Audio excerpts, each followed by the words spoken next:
Hi, it's me again with CorelDRAW tips and tricks. I already started working on it. I thought I better make a video. So I took out the black from inside here and I just realized the one I'm doing this for, I did not send you the second video on this. But what his problem, or not a problem, he would like for the black, when we fill this in, not to be touching that other black. So what we can do, and if I remember right, I made these lines equal.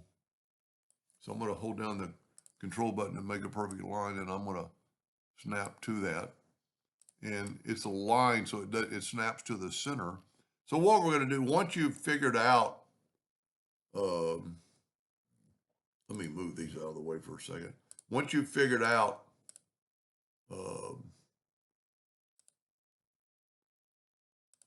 your line thickness, because that's going to be pretty important on your size, what I would do, I'm going to get rid of all this.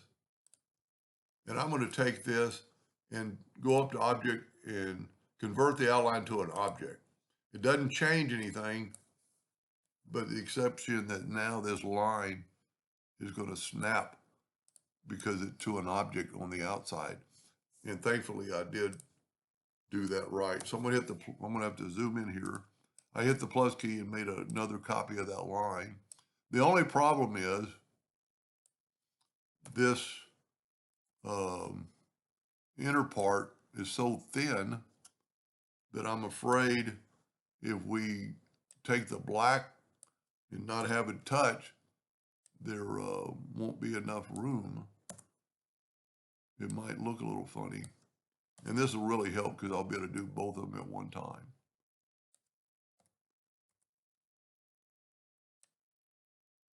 And then let's set our nudge factor on like 0.005 because this logo is pretty little. And let's grab this line, and I'm going to use the right arrow key to nudge it.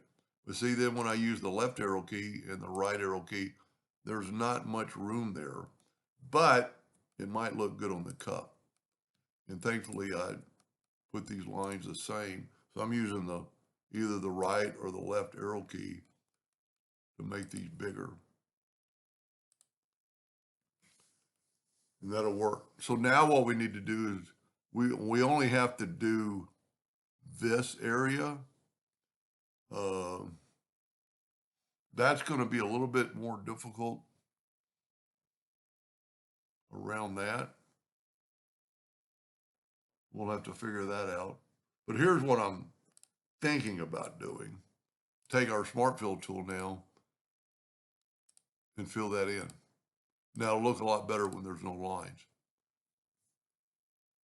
But that way it's not going to be touching. So if I use the Alt key, swipe through here and delete those lines, that's what it's going to look like.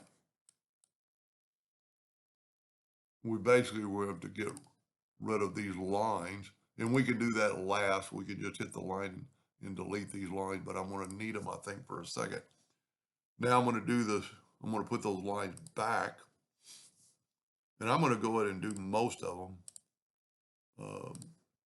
And you know, you need to make sure what size your logo is going to be. You need to make sure, I'm not going to do that well.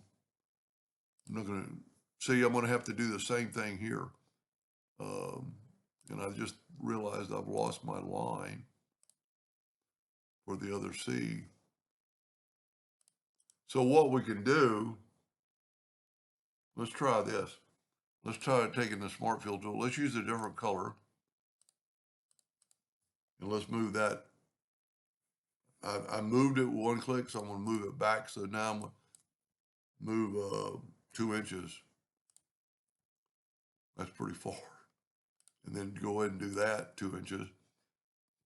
Now this won't be the perfect scenario, but if we left click, right click, and go up to an object and group them together so they'll contour all at the same time, then go to effects and contour.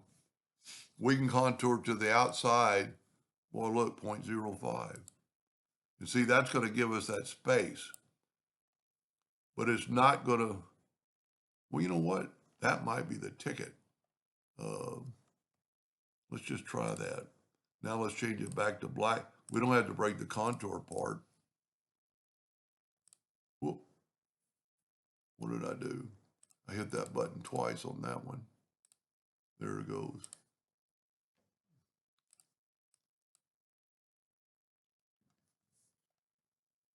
Well, that didn't work.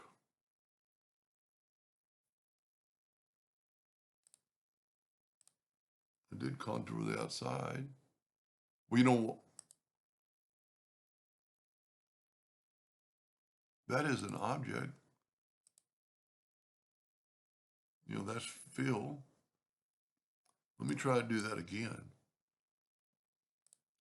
Let me go ahead and go, and I'm going to go blue the whole way.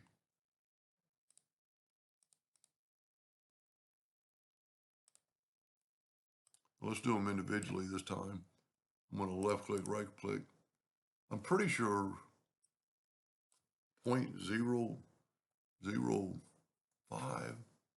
to the in, to the out, no, to the inside. That makes a difference. Ha! That's what I was thinking outside, but I'm really doing the inside. That'll make all the difference in the world. See, that gives us some separation. And of course, now we could put that there, put that there. Let me go ahead and make these black. Now it is a little bit off size. So what we could do is left click, right click, left click, right click. And we only really want it to there.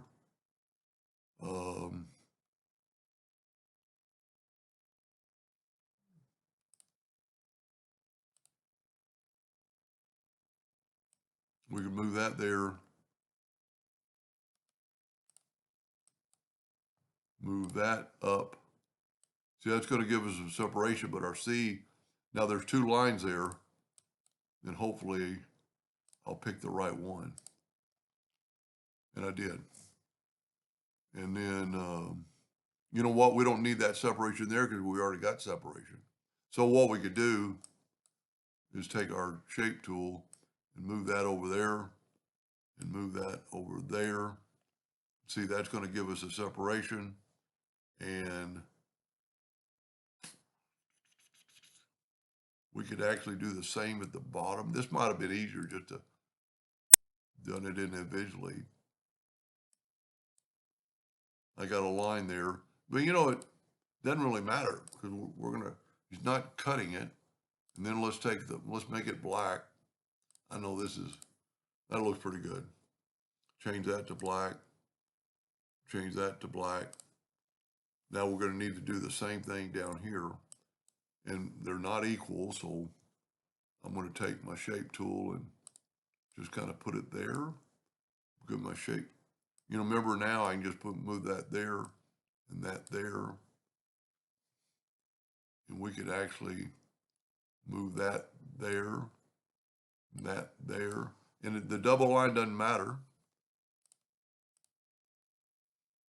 That looks pretty good. Now we only need to do, and when we take away the lines, it'll be a lot better. So let's zoom in here. Let's get a 2-point line. I do that a lot with the parallel dimension tool. It looks like the line tool, but I ought to know better.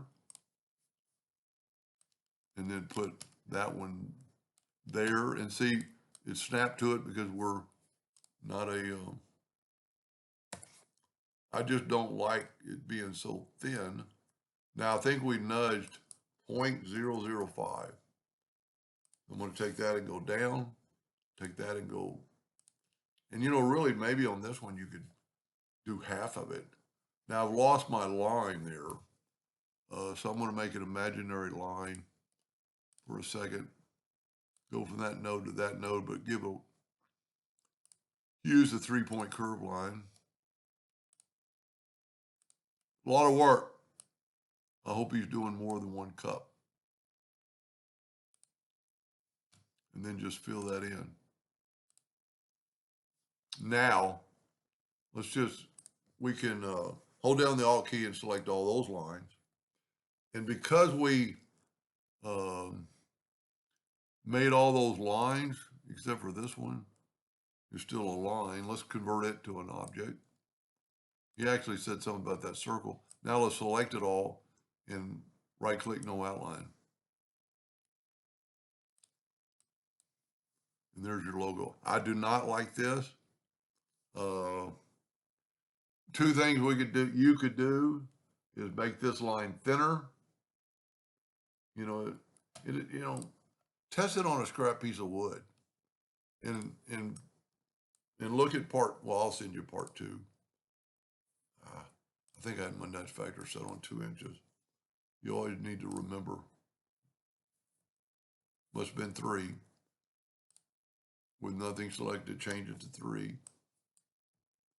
I think I would be very happy with that logo. I don't know about, I think it'll look okay. I just noticed I've got this part here is too long. I'm going to send you this. Let's make an imaginary line. Well, it's not going to be imaginary, but put a little curve to it. And let's take this and just, well, you know what? It's on a slant. So let's do this. Let's left click, right click, and just fill this in. Then take away that line. And there could be lines in there, but as long as you're not vector cutting this at all, hairlines won't show up. It won't cut it, won't engrave them. So I'll send you this logo. Feel free to use it if you want. I think I did. If you watch part 2, there's a few more letters you could play around with. But anyway, hope that helped, and thank you for watching.